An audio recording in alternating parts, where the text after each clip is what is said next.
আসসালামু আলাইকুম। আশা করি সবাই ভালো আছেন। আজ আমাদের সিএসএস টিউটোরিয়ালে আমরা সিএসএস বক্স সাইজিং প্রপার্টি নিয়ে আলোচনা করব। চলুন আমরা শুরু করি। তো এট ফার্স্টে আমরা তিনটা ডিভ নিব এবং এর তিনটা ক্লাস ডিক্লেয়ার করব।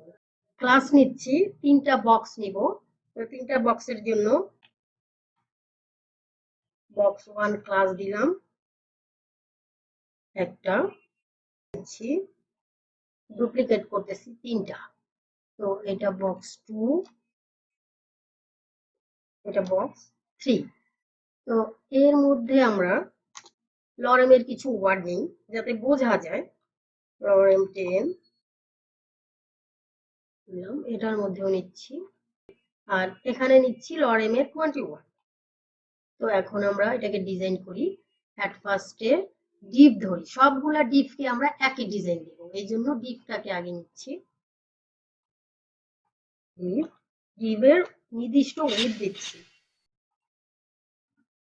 উইথ হবে 300 পিক্সেল দিলাম। 300 পিক্সেল দিলাম। একটা বর্ডার দিচ্ছি, বর্ডার 1 পিক্সেল সলিড। কালার যদি নাও দেন তাহলে ডিফল্ট ভাবে ব্ল্যাক নেবে। তো আমি একটা কালার দিয়ে দিচ্ছি, রেড কালার চলে আসছে। একটা মার্জিন দিচ্ছি, মার্জিন 10 পিক্সেল। তো এখন কি বোঝা যাচ্ছে? ওকে। তো এই ফার্স্ট ডিপটা অরিজিনাল যে উইথ আছে এটা আছে, সেকেন্ডটা সবগুলোর অরিজিনাল উইথ আছে, কিন্তু এখানে কন্টেন্ট অনুযায়ী এটার হাইট কিন্তু বেড়ে গেছে। এগুলা কন্টেন্ট যতটুকু ততটুকুই আছে। তো এখন আমরা তিনটা ডিপকে আলাদা আলাদা ভাবে ডিজাইন করব। তো তিনটার যে ক্লাস নিয়েছি আমরা, বক্স, বক্স 1, বক্স 1 যেটা, তো 1 আমরা এখন ডিজাইন করব না, এটা সেম এইভাবেই থাকবে, যেটার উইথ ফিক্সড। তো এরপর আমরা নিচ্ছি বক্স 2। বক্স 2 তে আমরা জাস্ট প্যাডিং দিচ্ছি,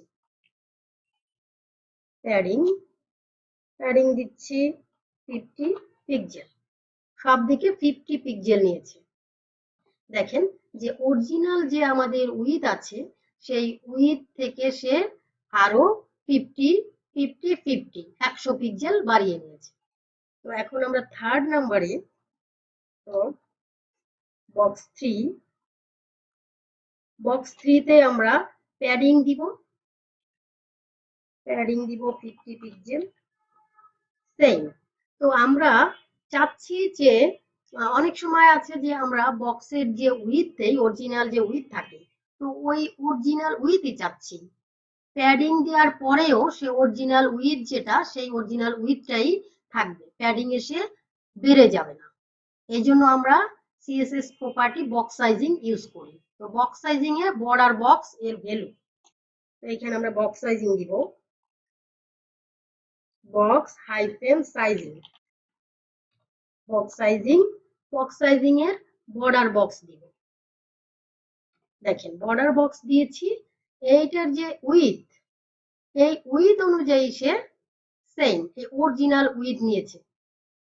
দেখেন এইটার যে অরিজিনাল আমাদের উইথ ছিল, সে অরিজিনাল উইথ সে সেট করেছে, এন্ড প্যাডিংটা সে ভেতর থেকে নিয়ে নিয়েছে, উইথটা বাড়িয়ে দেয় না। যদি আমরা হাইটও দেই তাহলেও হাইট সেম থাকবে, হাইটটা ভেতর থেকে প্যাডিং বাড়াই নেবে। আর এটা প্যাডিং বেড়েই আছে, প্যাডিং দেওয়ার পর এটা বর্ডার বক্স সাইজিংটা ছাড়া সেম।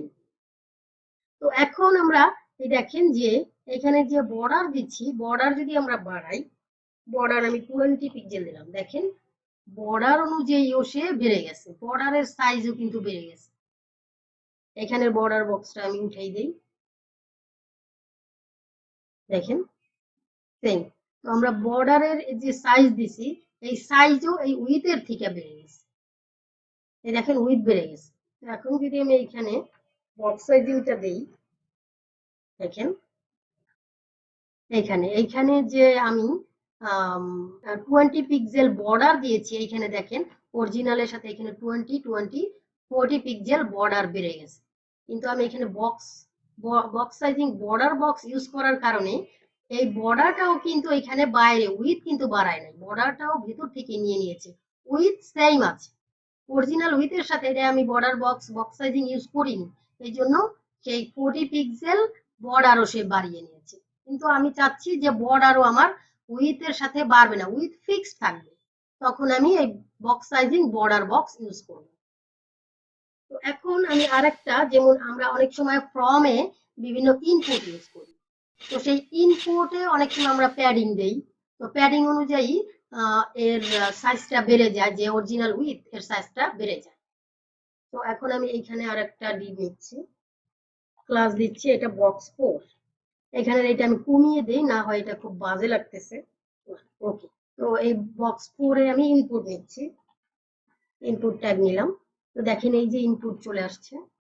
এইটা যে আমি ডিভ এর যে উইথ দিয়েছিলাম, এই যে উইথ, সেই উইথটা নিয়েছে এখানে, কিন্তু ইনপুটের যে ইনপুট যতটুকু ডিফল্ট ভাবে থাকে এইটাই নিয়েছে। তো আমি ইনপুটটাকে ধরতেছি, ডট বক্স 4 এর মধ্যে যে ইনপুট আছে, ইনপুট এর উইথ দিচ্ছি, উইথ হবে 100%, কারণ যে ডিভ আছে, ডিভের যে উইথ দিয়েছি এই ইনপুটের উইথ সেম হবে, তো এই জন্য আমি উইথ 100% দিচ্ছি, 100%। দেখেন পুরোটা চলে আসছে, কিন্তু যখন আমি 100% দিয়েছি তখন দেখেন এটা কিন্তু যে বক্স, আমি আমার যে ডিভ, সেই ডিভের উইথ যতটুকু এটা বাহিরে চলে গেছে দেখেন। তো এইটা বাহিরে, যদি বাহিরে আমি চাচ্ছি না, তো এই জন্য এখানে ইনপুটে আমি বক্স সাইজিং ইউজ করব, box hyphen sizing, box sizing border box use করব। দেখেন এটা এখানে সেই আমার যে ডিভের যে উইথ, সেই উইথ অনুযায়ী নিয়ে নিয়েছে, বাড়তিটা নেই। তো এইভাবে আমরা বক্স সাইজিং ইউজ করি। তো বারবার এই যে বক্স সাইজিং বর্ডার বক্স, এইটাই D4 এ বক্স 4 বক্স 3, তো এই জন্য আমি বারবার যদি না চাই, তাহলে আমরা অ্যাট ফার্স্টে যখন আমরা বডিতে প্যাডিং 0 মার্জিন 0 আমরা দিয়ে দিই, তো এইভাবে বক্স সাইজিংটাও দিয়ে দেওয়া হয়।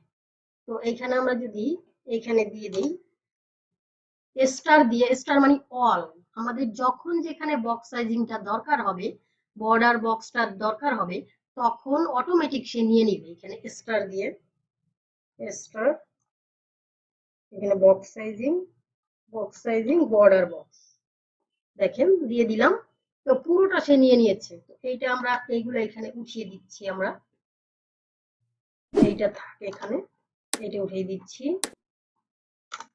ওকে, দেখেন সবগুলো এখন সেম। এখন আমি এখানে যেমন সবগুলো আমি দিয়ে দিলাম, এখানে অল দিয়ে দিলাম, কিন্তু আমার অনেক সময় প্রয়োজন হলো যে আমার এই বক্সটাতে আমি যতটুকু প্যাডিং দিতে চাচ্ছি, ওই প্যাডিংটাও আমার সাথে প্রয়োজন, আমি বক্সের সাইজও উইথের সাথে প্যাডিং দিয়ে বাড়াতে চাচ্ছি, এবং এই কন্টেন্ট গুলো আমার পুরো বক্স অনুযায়ী থাকবে। তো এই জন্য আমি এটাকে, যেমন বক্স 3 1 2, এটা 3, এই 3 তে আমি চাচ্ছি যে এইখানে বক্স সাইজিং আর একটা ভ্যালু হচ্ছে কন্টেন্ট বক্স, এই কন্টেন্ট বক্সটা আমাদের ডিফল্ট ভাবে থাকে, তাই আমাদের দিতে হয় না। আর যখন আমরা টোটাল, যেমন সবগুলোর জন্য বক্স সাইজিং দেয়া থাকে, তখন আমরা যেটাই আমরা আলাদা করে দিব, তো ওইটার জন্য আমরা বক্স সাইজিং কন্টেন্ট বক্স দিয়ে দেবো আমাদের প্রয়োজন অনুযায়ী। দেখেন প্যাডিংটাও নিয়েছে এবং কন্টেন্টটা পুরো বক্সের মধ্যে রয়েছে। তো যখন আপনার যেরকম প্রয়োজন আপনি ওরকম করতে পারবেন। তো আশা করি বক্স সাইজিং সম্পর্কে একটা ভালো ধারণা হয়েছে, আর বারবার প্র্যাকটিস করবেন। এন্ড আজকের ভিডিও পর্যন্ত, ভালো থাকবেন, দেখা হচ্ছে পরবর্তী ভিডিওতে। আল্লাহ হাফেজ।